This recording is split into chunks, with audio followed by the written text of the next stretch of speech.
All right. Well, good evening, everyone. This is Sebastian Braxton, New Life CEO, Chief Empowerment Officer, as I like to say. And I'll be beginning the seminar shortly.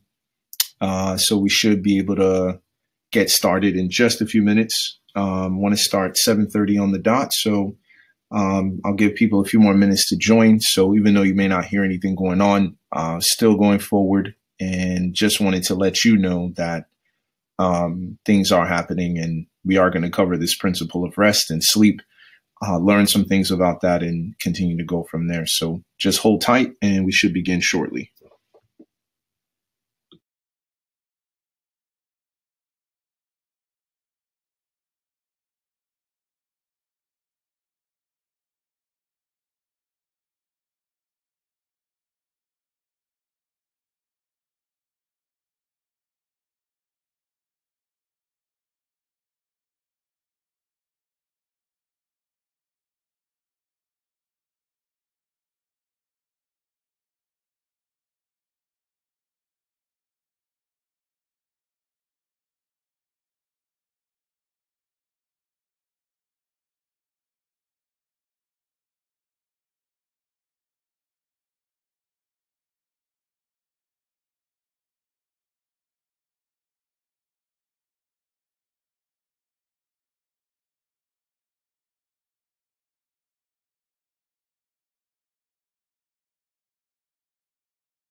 All right. Well, welcome everyone to the seminar tonight. I'm going to go ahead and get started um, to just go over some brief things that we usually go through every single presentation, and do some quick review, as we talked about stress last week. And we really looked at, the impact of stress, the signs of stress, how to deal with stress, and just how effective and how pervasive the effects of stress can be on the system through the particular stress hormone, as we call it, called cortisol, and its impact upon every single system in the body. But also we looked at, different strategies to cope with stress, how people typically do, what are the best strategies, and recognizing just how pervasive stress is in our society. I mean, people are very stressed. Now, the second principle of the new life, which deals with rest, is something that, again, is extremely pervasive. We know that Arianna Huffington recently left the Huffington Post and went on to pursue in writing her book and really getting out there to address the fact that there was a sleep deprivation epidemic, I guess you can call it, and recognize that there is a huge need, and that sleep was very intrinsic to people's health and really affected a lot of the aspects of, this constant progression of obesity and lifestyle disease like diabetes and so on. So with that being said, I want to go ahead and get started and see what we can do as we continue to address this particular point. So number one, first of all, we have the idea of what we call have refreshing rest, right? This is really the principle of which we're trying to address,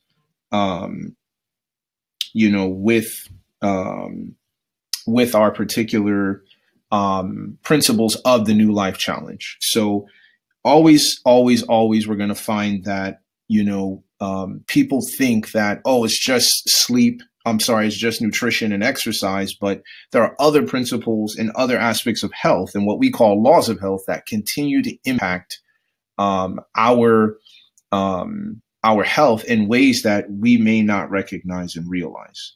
And so with that being said, I'm going to go forward and we say, okay, what is really the cause of disease and sickness, right? What causes this? And obviously, when we're talking about, dealing with when we're talking about dealing with disease and sickness today, right, a lot of times medication and science and hospitals are just designed to address the concerns of symptoms, right? They're not necessarily getting to the cause. And usually when the cause is not known, they say etiology unknown, and they just basically focus on how to understand the symptoms that are going on and how to manage those. So this is why we say when we talk about what causes disease and sickness, it's essentially a violation of one of these particular principles of health, and that it is completely unfeasible and impossible to be able to achieve perfect health in your life and my life and not live in harmony with these particular principles. And so disease and sickness is really an expression of the fact that the body is trying to free the system from the conditions that result from a violation of the laws of health, right? When we violate these particular laws, we are essentially, we're causing disease and sickness. This is the fundamental cause. And in that fundamental cause, there is disease and there is sickness. And this is basically an effort, right? The body is calling our attention. We call it almost like a check engine light. And so for this reason, right, when we look at the principles of the new life, always fundamentally, we start with these 10 areas of our lives to really begin to assess of where potentially disease and sickness can come from. Now, people are obviously going to bring up things like genetics.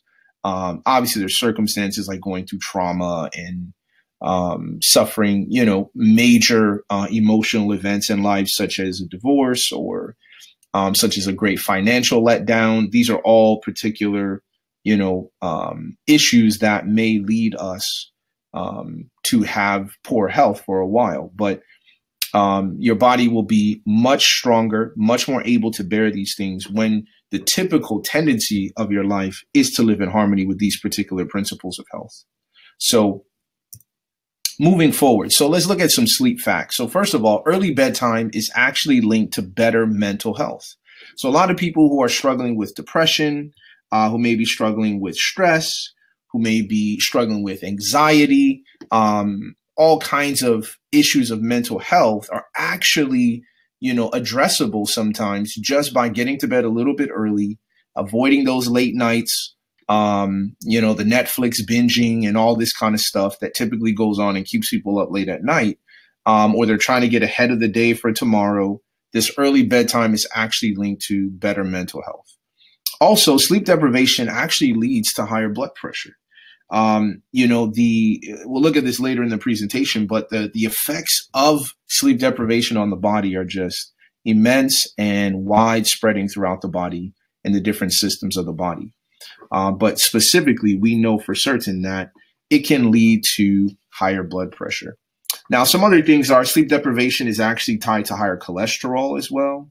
How long you sleep is actually linked to, positive or negative effects upon your heart health and overall cardiovascular disease symptoms, as well as your sleep duration is actually also directly linked with increased body mass index.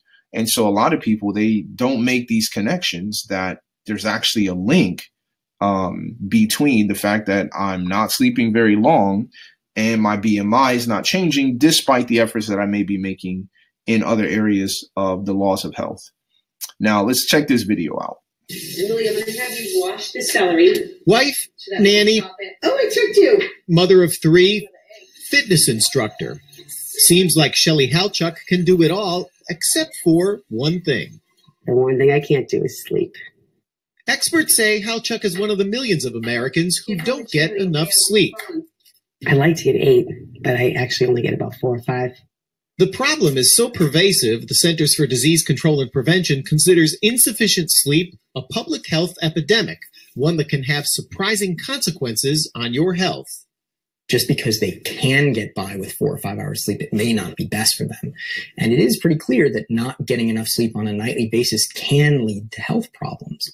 Health problems such as hypertension, heart attack, stroke, diminished blood sugar control, possibly leading to diabetes, weight gain, anxiety, and depression.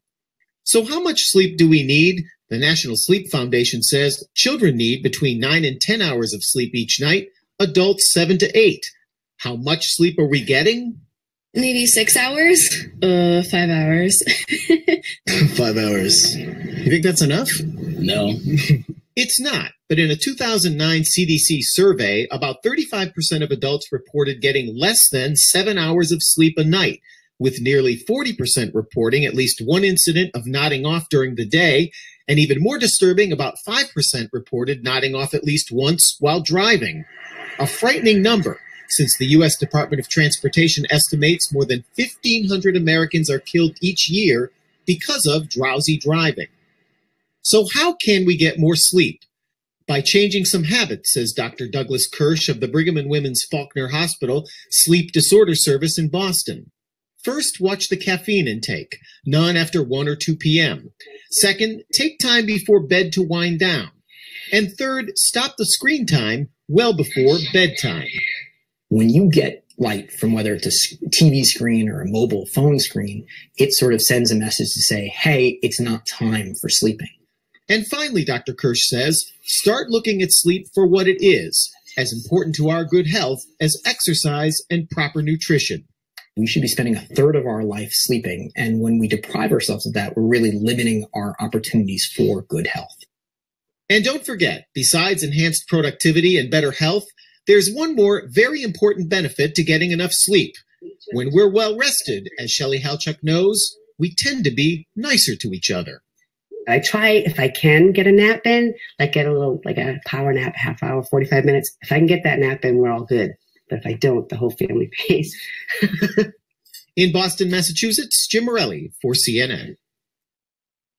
Now, this is, extremely, extremely important to the fact that, for a lot of us, we forget the fact that, we're supposed to spend 1/3 of our lives sleeping.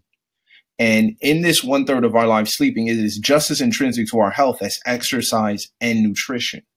And, the fact that the CDC says that this sleep deprivation is actually a public health epidemic, right? This is a population health problem. And so we want to dig a little bit more into this, see what we can glean about some practice and some different terms that I think are going to be critical to your success in getting, having refreshing rest. So first of all, refreshing rest is going to bed in harmony with your circadian rhythm, which is the sleep-wake cycle that is determined by day and night. So your body is actually very aware of the fact that it's day and the fact that it's night. And some people I've heard, they're like, well, I work nights and that's my rhythm. But in actuality, there are still adverse effects simply because your body knows that it is day or that it is night. Now, as a person who has traveled internationally, people used to ask me all the time about the jet lag problem. And I told them that one of the interesting pieces about jet lag is actually connected to dehydration. So I said, when you're flying on a plane, you're breathing recycled air, you're eating food, you are drinking soda, all the things that are actually leading to dehydration. And I said, usually when I fly internationally to Tokyo or to Malaysia or Indonesia, I'm going to the Far East, or maybe a southern part of Africa, like Johannesburg. I think the flight was 17 hours. I said, I try to eat like I would in a normal day, which is usually about twice a day. And basically outside of that, I just drink water, no soda, none of the sweets, and drink water, try to get rest when I can. And I said, I usually arrive, take a quick nap when I arrive, take some time in the sun, which actually helps reset my circadian rhythm. And I usually can speak that same day and sleep just fine through the night without a problem. And so your circadian rhythm is a very serious thing, as any traveler would know, in terms of that day-night cycle. Now, also, when we think about your circadian rhythm and getting that quality sleep, there's a lot of other factors that we can really look at here. So let's check out this video, which kind of explains some And more. you know that you have an internal clock. You get tired around the same time every day. You wake up around the same time. You have a basic idea of how much time is passing without having to check. Your biological clock is this precision timepiece in your brain called the suprachiasmatic nucleus, or SCN. It's made up of 20,000 neurons that control all the other timing mechanisms of your body, your sleep cycle, your metabolism, hormone production, even cell division. There are 1,440 minutes in a day, and the SCN counts them with only a 1 to 2% margin of error and keeps it running smoothly. It's called the circadian rhythm. So these 20,000 neurons are working together. They have to be able to stay in sync, right? And that takes constant work from a neurotransmitter chemical called GABA. The SCN also takes clues from outside stimuli, particularly sunlight, because we're diurnal animals. As the sun starts rising later or the days get longer, your clock slowly adjusts to make sure that you're set up to be active at the right parts of the day. Now, the downside is that the internal clock is delicate. It doesn't respond well to big changes in your routine or in nature. A sudden upset to your circadian rhythm can cause your hormone regulation to be out of sync, as well as your wake-sleep patterns and your times of peak productivity. That's why we're so affected by things like daylight savings time and jet lag. But subtler things can throw you off. And a long-term problem with your internal clock can cause serious health issues. For instance, a study conducted by Northwestern University showed that if your school or office doesn't get enough daylight, you will wind up getting about 45 minutes less sleep a night than people who work in a well-lit building, and the sleep is lower quality overall. And another study from Harvard showed that working just one night shift can impair your glucose tolerance. And in the long term, that can lead to obesity and even type 2 diabetes. Now, I want you to think about, again, what was just shared in this particular video, right? You're thinking about, several different pieces that, the study there in Northwestern that, just working one evening shift, the Harvard study, just working one evening shift, was shown to increase insulin resistance. And I've often said this when we do the coaching with people who are grappling with diabetes, type 2 and even type 1, in the fact that, listen, your insulin resistance is actually increased by the late nights, and actually can go down substantially. And I've worked with a woman just a few weeks ago who was having this very problem, and she thought it didn't matter what time she went to bed, as long as she got 8 hours. And when she finally decided, you know what, I'm going to go ahead and get to bed a little bit earlier in the night, she noticed that her blood sugars were way more controlled when she combined that with her nutrition, when she combined that with daily activity. And I mean, pretty much she's on her way to reversing her condition. So we know that there's definitely hope as we're able to make these changes and really get our health under control. Now, while resting, the body undergoes what we call restoration and repair. So the goal is to really get the body restored, get it fixed up, and that's what happens when you're sleeping. So you can imagine if you're driving your car and it's never ever stopping for an oil change or to get your wheels aligned or to make sure that you're getting a tune-up, these kind of things, eventually your car is going to wear down, and this is similar to your body. So we just want to make sure that we're paying attention to those things.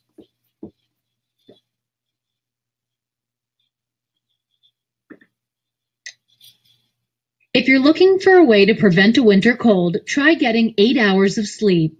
Researchers at Carnegie Mellon University studied 153 men and women. All filled out surveys detailing their sleep history. Then they were injected with the common cold. For 5 days, they reported any cold symptoms they had. They found participants who got less than 7 hours of sleep were 3 times more likely to develop respiratory illness compared to those who slept 8 hours or more.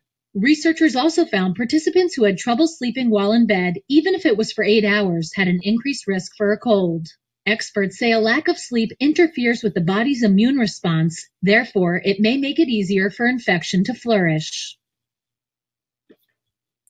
Now, again, here we look at the fact of, now we're talking about sleep and your immune system, right? So you're dealing with the fact that lacking sleep or even getting not good quality sleep, which getting into that REM sleep, where you dream. And I mean, it's just natural that sleep doctors say that you wake up several times throughout the night. That's just very normal, but you should be in and out of these deep forms of sleep into lighter forms of sleep. But it impairs your immune system, and can really speak to the issue of why certain people develop, diseases very quickly. And they're like, well, I'm active and I'm exercising and I eat right, but lacking sleep, again, can impair your immune system, your ability to fight infection, and leads you to catch a disease.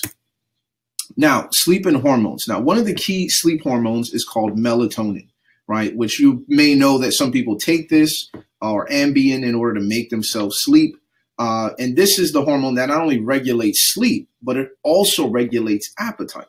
So among other hormonal and biological functions. So lack of sleep definitely becomes connected to the issues that we may have in controlling our appetite, which we call the ghrelin and the leptin levels, right? Ghrelin is what the hormone that is essentially released when we're hungry. Leptin is released when saying, hey, we're full, we should be done eating. And leptin levels goes extremely down when we are lacking sleep. But here's the deal. Lack of sleep has the opposite effect on the body. A lot of bad things can happen. So look at your brain here. Usually there's a nice little balance between ghrelin and leptin. These are two hunger hormones. One makes you feel more hungry, ghrelin. Leptin makes you less hungry. But if you're not getting enough sleep, these hormones can get out of whack. Too much ghrelin, too much eating. Well, why is that a big deal? Lack of sleep, too much eating also affects your cortisol levels. So your body produces more and more cortisol. That affects every single organ system in your body. We've talked about this on the show before. Cortisol and everything else can cause increase in headaches as you feel more stressed, frantic. There's just too much. You're overwhelmed when you're sleep deprived. You're tired, but all these cortisol, this increase in cortisol makes you feel more tired than you actually are. And then last but not least, your body is packing on the pounds, visceral fat, belly fat increases with lack of sleep. And all these things together, this increase in cortisol, lack of sleep, can honestly increase your risk of having a fatal heart attack if this is a constant thing over time. Now, I want to watch one more video. Back now with health news, new findings about certain sleep habits and their possible impact on developing breast cancer. An estimated 250,000 women in the U.S. will be diagnosed with breast cancer this year. Now, doctors are highlighting a risk factor that might not be top of mind. Our chief medical editor, Dr. Nancy Snyderman, reports. Mary Ellen Davis remembers vividly the nervous feeling that June day 2 years ago. She said, you're not going to hear anything after what I tell you. You have breast cancer. Davis had the most aggressive form of the disease. She was 44. So my sister came over to my mom's and I told her and we all just cried. Like Davis, 85% of women diagnosed have no family history of the disease, which is largely associated with known risk factors like aging and obesity. Now, a new French study provides some evidence of another risk, working overnight shifts, which Davis did for about 2 years. In some cases, those irregular sleep patterns may increase the likelihood of developing breast cancer up to 30%. Surprisingly, those most at risk weren't the women who worked the night shift all the time. Women who worked 4.5 years of night shift with an average of 3 days in their work week where they were working the night shift, they were at higher risk. The risk was even higher in women who started working the shifts before having children because their breasts hadn't gone through the normal hormonal cycles of reproduction. One reason for the association between irregular sleep and risk for breast cancer could be the lack of a hormone called melatonin, which is produced during sleep. It's kind of like a little Pac-Man that courses through your body and helps to break down molecules that can cause DNA to become damaged. So with less of that hormone, cells are more susceptible to harm. It doesn't mean that women stop doing night work. It just means that you have to be aware that the longer that you're in that process, the higher that risk may become to you. While there are still many uncertainties about what causes breast cancer, this study adds to the list of lifestyle factors we can control. For younger women to be able to, change their lifestyle or, decrease their risk factors. I would hate to see anybody else go through it. Dr. Nancy Snyderman, NBC News, New York.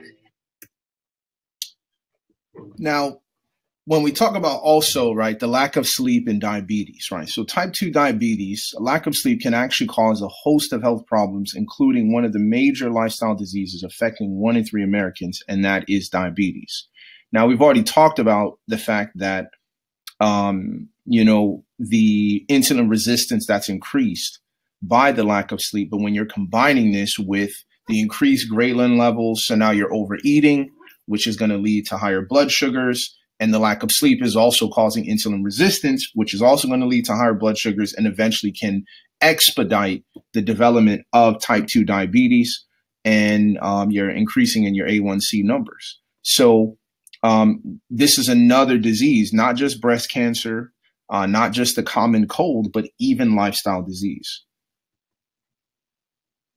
Live from ABC7, this is Eyewitness News in high definition.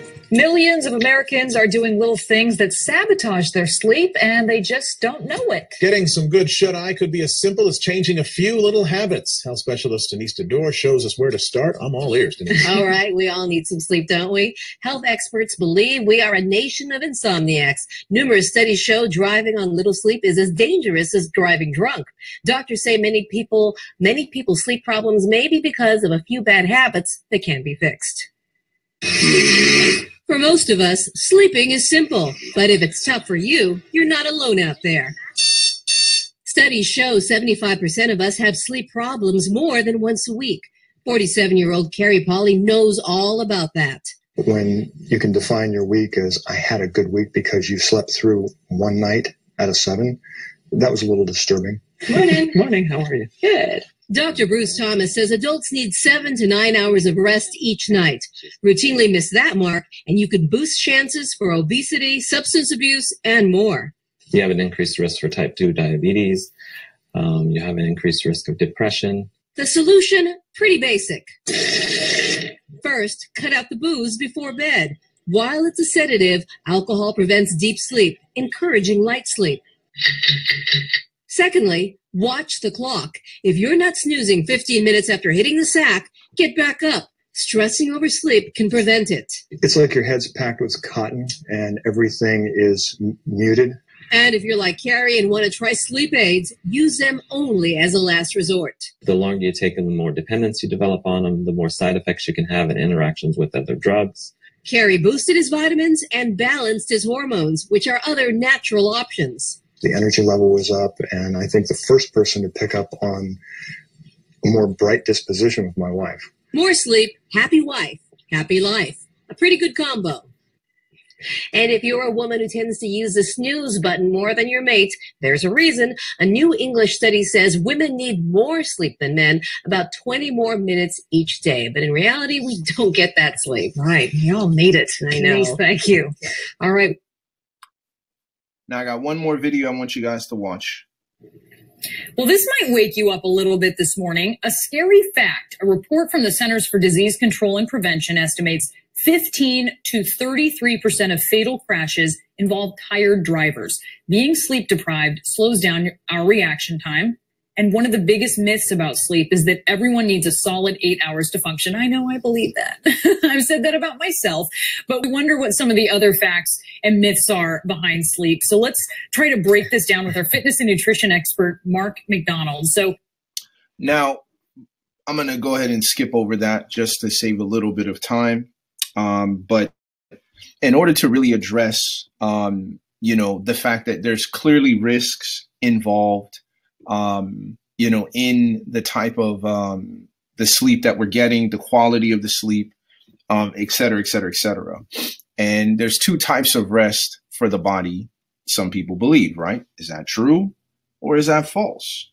Now, these 2 types of rest for the body, right, if they are 2 types of rest, right, are types of things that most people don't think about. They think, well, I just need to get my sleep at night. Or some people think, well, no, there's multiple kinds of rest that are involved in that process. Well, the answer is actually true. So there are actually 2 types of rest that the body was made to experience, and that's nightly and weekly rest, right? So nightly rest prepares us for the next day, while weekly rest prepares us for the week ahead, right? Our lives are very much revolving around this daily, weekly schedule. Our work schedules revolve around this. A lot of our plans, our social activities, et cetera, et cetera, et cetera. Now, the daily rhythm is what we call the circadian rhythm, and the weekly rhythm is what we call the circaseptan rhythm, right? So this is essentially the difference between your daily rhythm as well as your weekly rhythm. And it's important to have that weekly rhythm and to maintain that in order to increase longevity. And this is actually one of the most critical aspects of the longest living Americans in Loma Linda, California, the Seventh-day Adventists, because they take one day every single week, not just to go to church and to fellowship and spend time with family, but they literally take an entire 24-hour period to just unplug from the different responsibilities they have, the cares of life, the different burdens of cleaning and things like this. And they just take an entire day, 24-hour period just to rest, just to spend time with those who they love, their friends, connect with God, et cetera, et cetera. So here we find that these individuals who are living longer, there has to be something to what they are doing. And we're obviously coming to recognize that particular issue now. So exactly what is the ideal time for sleep, right? So just to get a little practical here, right? The most ideal time is really to get refreshing rest between the hours of 9 p.m. and 5 a.m. And for some reason, those are the ideal times. And there's several factors involved in this ideal time. One of the factors is the fact that they just recently came out with a study that discussed the fact that, the fact that we're going to sleep earlier causes us to finish eating earlier, and that fasting time between our evening meal and our breakfast meal, which is why we call it breakfast, right, which is to break your fast, that the bigger the distance between that, they also saw lower rates of obesity, and several other health benefits of that, of increasing that fasting time between that evening meal and that breakfast meal in the morning. And so getting to bed earlier definitely helps regulate those ghrelin levels, regulate your appetite a lot better. You got a lot more self-control. You don't feel as hungry. You're less likely to munch, to snack. And it's just crazy the impact that this particular element has. Now, also, they were looking at the study of 7-day cycles, in the building blocks of plants and animal life. And we already talked about, this particular study and what that's referring to, which are circaseptan cycle. And again, you deal with the fact that taking that rest at least once every 7 days is also one of the building blocks that we see in the plant kingdom, in the animal kingdom. And this all drives us towards living a healthier, longer life, and to really help reduce lifestyle disease. So want you to have refreshing rest. If you have any questions, you can feel free to write to us at getthenewlife.com. And we're more than happy to, answer your questions. Or if anybody who's live now, can feel free to text any questions to me, being involved in a 30-day challenge. So I'm just going to pause here and see if any questions come in before I wrap up the session.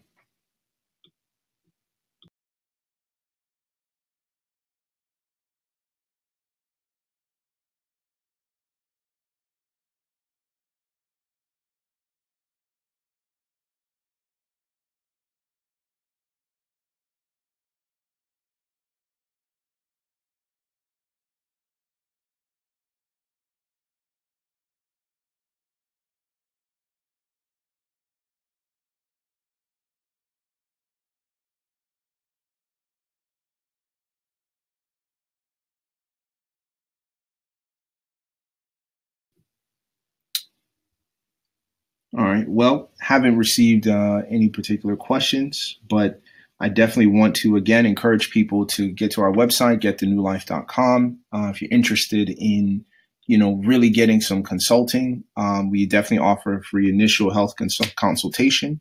If you're interested in changing your sleep, really trying to get to bed at night, we can definitely help you with that. And again, continue to help you to live the best, you that you can be. So we just got a question in about what time should you have your last meal, was the question that just came in. So usually you should have your last meal. Ideally, you want to finish eating that meal by 6 p.m. at night. That's really should be the ideal time, because usually it takes your body at least a good hour, 2 hours, get an hour to 2 hours to be able to get your food settled And, you know, usually if you're getting to bed by 9:30, that gives your body about 3.5 hours to kind of rest. And when your stomach is not digesting, especially if you're eating a plant-based diet, it doesn't take as long to digest. It's not as stressful on the system. You're actually going to get better quality sleep. But if you eat too late, too close to your bedtime, you're actually not going to be able to get as good of sleep or as deep of sleep because your body is still working on digesting the food. So I usually tell people, try to finish that last meal by 6 p.m. And really, your dinner, your last meal, should be your lightest meal of the day. Your body actually needs the most energy in the morning. And we'll get to that when we talk about the nutrition principle. But ideally, you should try to finish that last meal of the day before 6 p.m. Another question I got asked was the fact regarding the video, if it can be viewed later, and absolutely so. You can go ahead and write to us on the website, and I can definitely send you the link of the video recording, and people can watch it and get caught up. So this is just a real brief snippet of all the things that we have to say about sleep. There's so much I can say about the benefits, the research, the science, and I'm always discovering new things. But we wanted to at least give you some information that we thought was pretty impactful, very insightful about, you know, what's happening with sleep in this world right now and its benefits and its ability to transform our health. So thank you again for your questions. Thank you guys for participating and watching. And we hope that you can continue to live the best life that you possibly can live, and to maintain your health, your most valuable asset, to support your purpose, your desire to have a long, healthy relationships, and to have an impact on the world. All right. Thank you, guys. I hope you have a great night, and hopefully we'll see you again on our next seminar.